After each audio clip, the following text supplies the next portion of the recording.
The story of Echo and Narcissus. Long ago, a beautiful boy was born.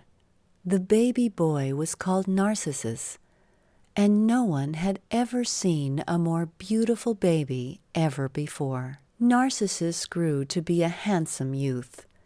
His limbs were firm and straight, curls clustered about his white brow, and his eyes shone like two stars. Every maiden in the land was madly in love with Narcissus. But because everyone would admire him for his beauty, Narcissus became vain and arrogant. He would scorn his playmates and would not listen to their entreaties to join in their games.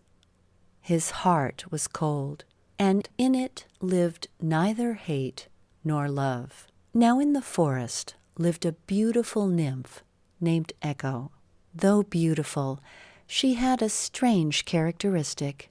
Echo could only mimic other people's words, and she too, like Narcissus, had never been in love, although she had many pretenders. One day, as Narcissus was wandering alone in the pathless forest, Echo, peeping from behind a tree, saw his beauty, and as she gazed at him, her heart was filled with love.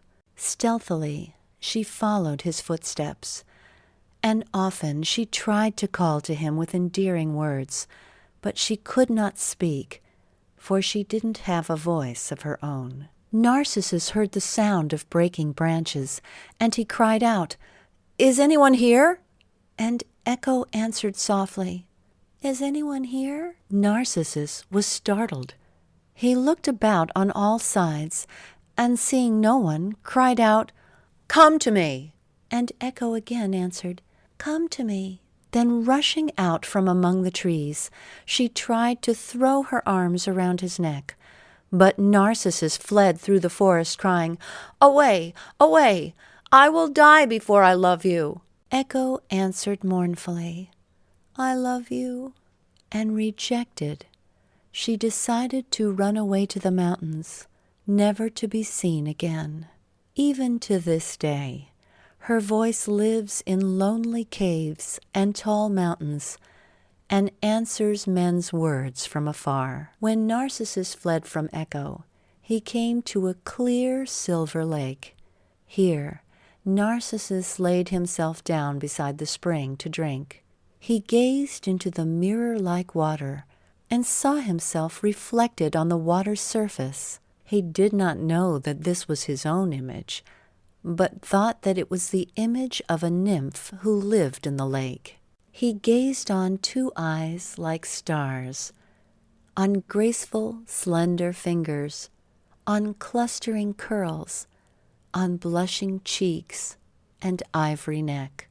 And as he gazed, his cold heart grew warm, and love for this beautiful reflection rose up and filled his soul.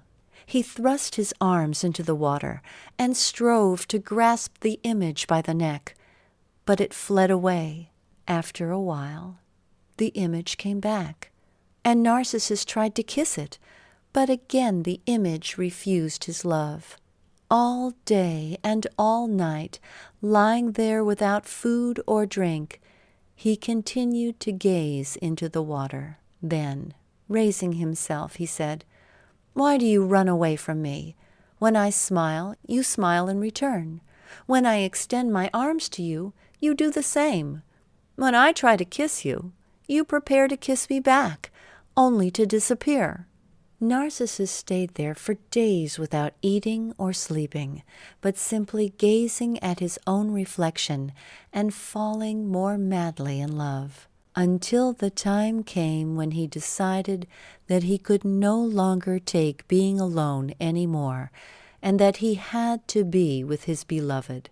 He got up, and one more time he held out his arms to the reflection in the water, and threw himself into the lake. Narcissus was never seen again, but in the very place where he threw himself into the water, a beautiful white flower emerged.